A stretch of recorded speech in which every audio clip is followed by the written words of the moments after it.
You checked your phone 17 times in the last hour, and each time you told yourself it would just be a quick peek, maybe one scroll through Instagram, a glance at TikTok, or you opened it without even thinking, like your thumb had a mind of its own.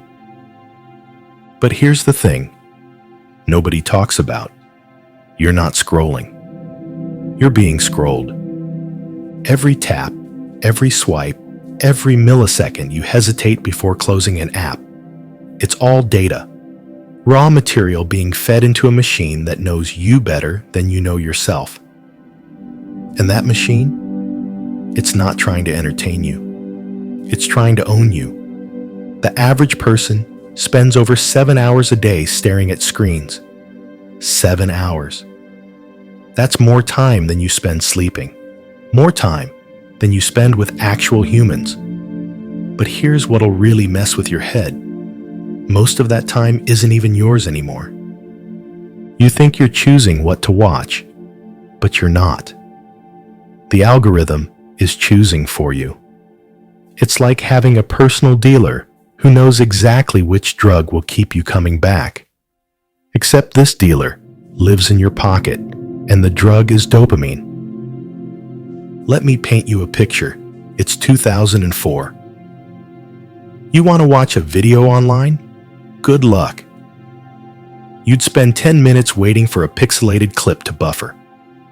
Now, the algorithm serves up an endless buffet of perfectly curated content, each video more addictive than the last. Progress, right? Wrong.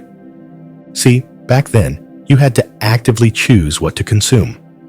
You had friction, that brief moment where your brain could say, wait, do I actually want to spend time on this? Now that friction is gone. The algorithm has removed every speed bump between you and complete psychological capture.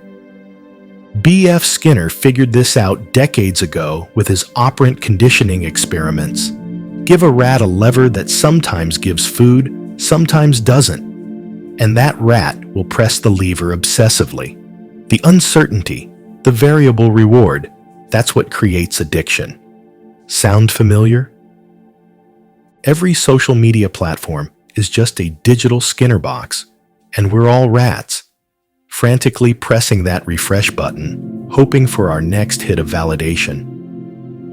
But here's where it gets really dark. The algorithm doesn't just predict what you want. It shapes what you want. It's not responding to your preferences. It's creating them. Ever notice how, after watching one conspiracy theory video, your entire feed becomes a rabbit hole of increasingly extreme content? That's not an accident. The algorithm has learned that outrage keeps you engaged longer than happiness. Fear works better than joy. Anger beats contentment every single time. Tristan Harris, the guy who helped design some of these systems, calls it human downgrading. We're being systematically trained to be more impulsive, more reactive, more addicted. The very thing that's supposed to connect us is actually rewiring our brains to be less human. Think about it. When was the last time you sat with a single thought for more than 30 seconds without reaching for your phone? When did you last finish reading something longer than a tweet without getting distracted? The algorithm isn't just stealing your time, it's destroying your ability to think deeply. And the scary part? This isn't some unintended side effect. This is the business model. Your attention is literally being harvested and sold to the highest bidder. Every second you spend scrolling generates revenue for someone else. You're not the customer, you're the product. And the product is being optimized for maximum extraction. But wait, it gets worse. The algorithm doesn't just want your attention, it wants your identity. It's constantly testing which version of yourself keeps you engaged the longest. Are you angrier when you see political content? Great, here's more outrage. Do you scroll longer when you feel insecure? Perfect. Here are some impossible beauty standards. It's like having a shapeshifter that mimics your worst impulses and feeds them back to you until those impulses become who you are. Carl Jung warned about this. He called it possession by the unconscious. When we stop paying attention to our own mental processes, when we go on autopilot, we become vulnerable to forces that don't have our best interests at heart.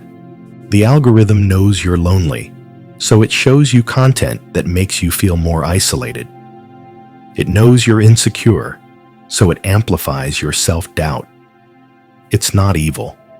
It's just optimizing for engagement. But the result is the same.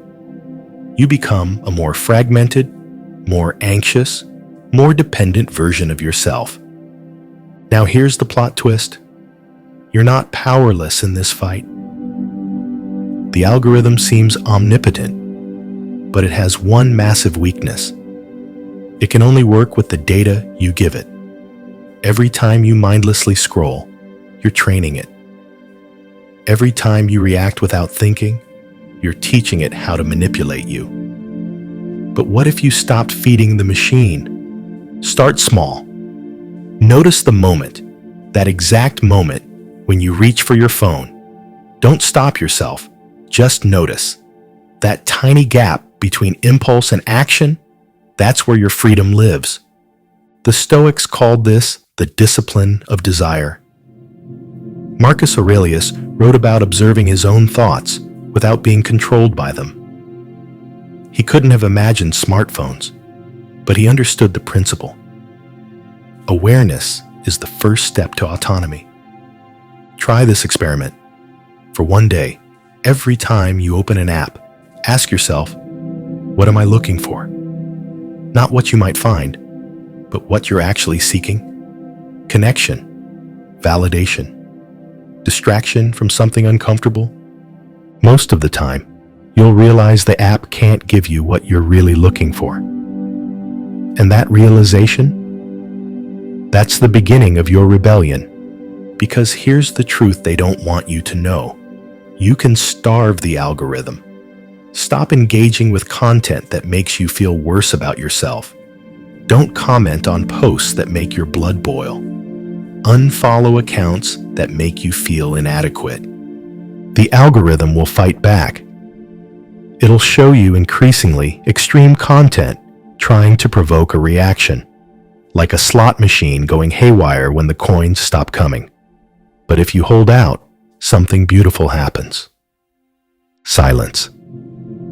Your feed becomes boring. Your notifications slow down. And suddenly, you remember what it feels like to be alone with your own thoughts. This isn't about becoming a digital hermit. It's about becoming the author of your own attention again. It's about choosing what deserves your most precious resource, your consciousness itself.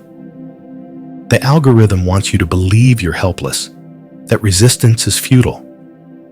But every moment of genuine awareness, every conscious choice about where to direct your attention, that's you winning. The war for your mind is happening right now, in your pocket, on your screen.